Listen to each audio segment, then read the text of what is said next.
Mga ka-diskarte chicks, may sikreto akong sasabihin sa inyo. Akala ng maraming lalaki magaling silang magtago ng nararamdaman. Akala nila, relax lang ako. Hindi ko ipapahalata. Hindi niya malalaman na may gusto ako. Pero, ang hindi nila alam, nahahalata na pala sila. At ang mas nakakatuwa, minsan, hindi pa kayo maamin alam na ng babae. Hindi dahil may power siya, hindi dahil manghuhula siya, kundi dahil may mga maliliit kang ginagawa na hindi mo napapansin pero napapansin niya. Kaya kung gusto mong malaman, ano ang mga senyales na nagsasabing, oo, alam na niyang may gusto ka sa kanya. Tapusin mo ang video. Dahil baka ginagawa mo na ang ilan dito, hindi mo lang namamalayan. Pero bago po tayo magpatuloy, gusto ko munang batiin ang isa sa ating mga ka-diskarte chicks na nagbigay ng napakagandang topic. Sabi ni Francis Berdin, paano nahahalata ng babae na gusto siya ng isang lalaki? Female perspective naman po. Una sa lahat, maraming salamat sa napakagandang suggestion. Sa totoo lang, napaisip din ako dahil madalas lalaki ang pinag-uusapan natin dito sa Diskarte Chicks. Kaya ngayong video, baliktarin naman natin ang perspective. Mga ka-Diskarte Chicks, lalo na kay Francis Berdin, ang video na ito ay para sa inyo.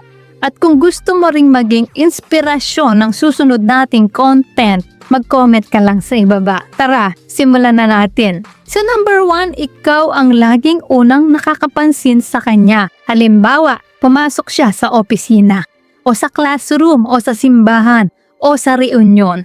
Bago ka mapansin ng iba, napansin mo na siya. At alam mo ba, napapansin din yon ng babae. Hindi man araw-araw pero kapag paulit-ulit, maiisip niya, bakit parang lagi niya akong napapansin?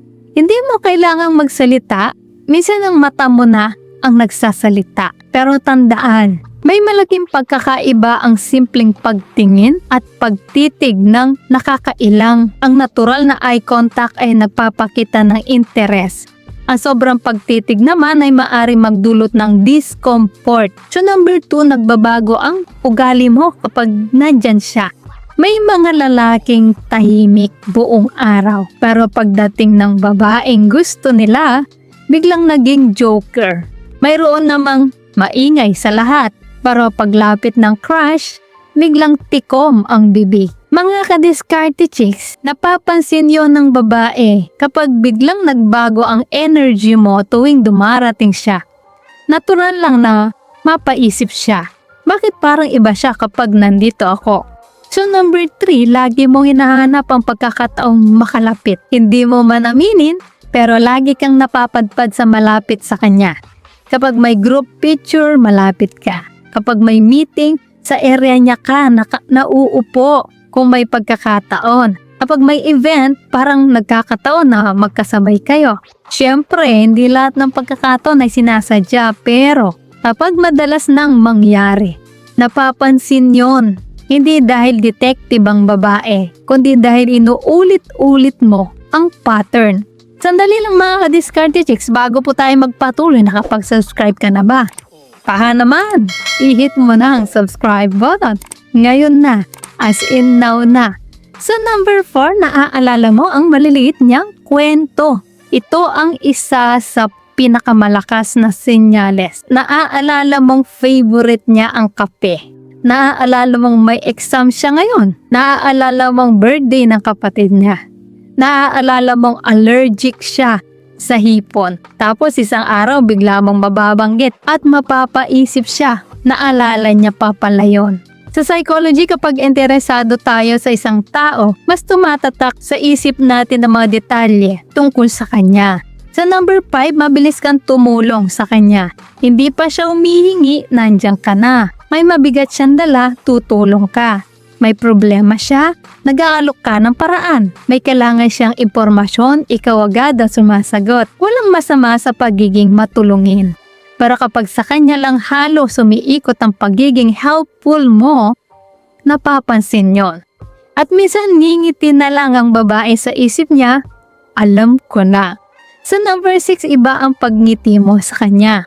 Ito ang mahirap itago. Kapag gusto natin ng isang tao, nagbabago ang expression natin. Mas genuine ang ngiti, mas maliwanag ang mata, mas relax ang mukha. Hindi ito madaling kontrolin. Kaya maraming babae ang nagsasabing hindi pa siya umaamin. Pero halata sa paraan ng pagngiti niya. So number 7, hindi ka lang nakikinig. Talagang nakikinig ka. Maraming tao ang nakakarinig. Pero kakaunti ang talagang nakikinig. Kapag nagsasalita siya, hindi ka abala sa cellphone. Hindi ka naghihintay lang ng pagkakataong magsalita. Talagang interesado ka. At sa susunod na usapan, naaalala mo ang sinabi niya para sa babae, malaking bagay yon dahil pinapakita nitong mahalaga siya sa'yo. So number 8, hindi mo man sabihin, pinaparamdam mo. Ito ang pinakamahirap itago. Hindi mo pa sinasabing gusto kita, pero ramdam niya. Sa consistency mo, sa respeto mo, sa effort mo, sa oras na binibigay mo, sa paraan ng pagtitig mo, sa paraan ng pakikinig mo, at sa paraan ng pag-aalala mo. Minsan hindi na kailangan ng salita dahil lang kilos. Mas malakas magsalita kaysa bibig. So, mga ka-diskarte chicks bilang babae, may gusto rin akong sabihin. Hindi lahat ng babaeng nahahalatang gusto siya ay agad ding magkakagusto pabalik. Minsan napapansin lang talaga namin at hindi ibig sabihin noon na gusto ka na rin namin. Kaya kung gusto mo ang isang babae, huwag mong isipin na kailangan mong magtago ng todo. Mas mahalaga pa rin ang pagiging totoo, magalang at may respeto. Dahil kahit mahalata ka man, mas magaan sa pakiramdam ang lalaking sincere kaysa sa lalaking puro laro at mixed signals. Mga ka-diskarte chicks, kung may isang gusto kong tandaan ninyo, ito yon. Hindi kayo nahahalata dahil mahina kayong magtago. Nahahalata kayo dahil natural na lumalabas ang tunay ninyong nararamdaman sa maliliit na kilos. At iyon ang madalas na unang napapansin ng babae. Pero tandaan din natin, ang mga senyales na ito ay hindi otomatikong ibig sabihin na gusto ka rin niya.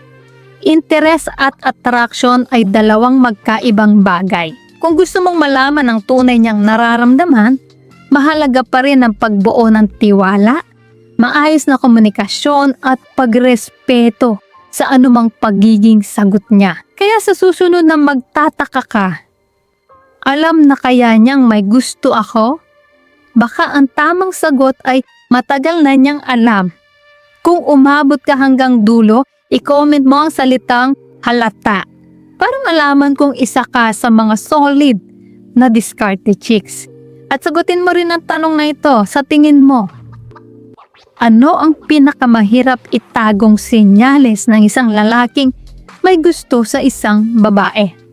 Baka ang sagot mo ang maging inspirasyon ng susunod nating video. Kung nagustuhan mo ang video, huwag kalimutang i-like, share at mag-subscribe dito sa Diskarte Chicks. At tandaan, hindi masamang mahalata ang nararamdaman mo. Ang mas mahalaga ay kung paano mo ito ipinapakita na may respeto, katapatan, at tamang intensyon. So ayan mga ka-Diskarte Chicks, sana ay may natutunan po kayo sa video natin ngayon.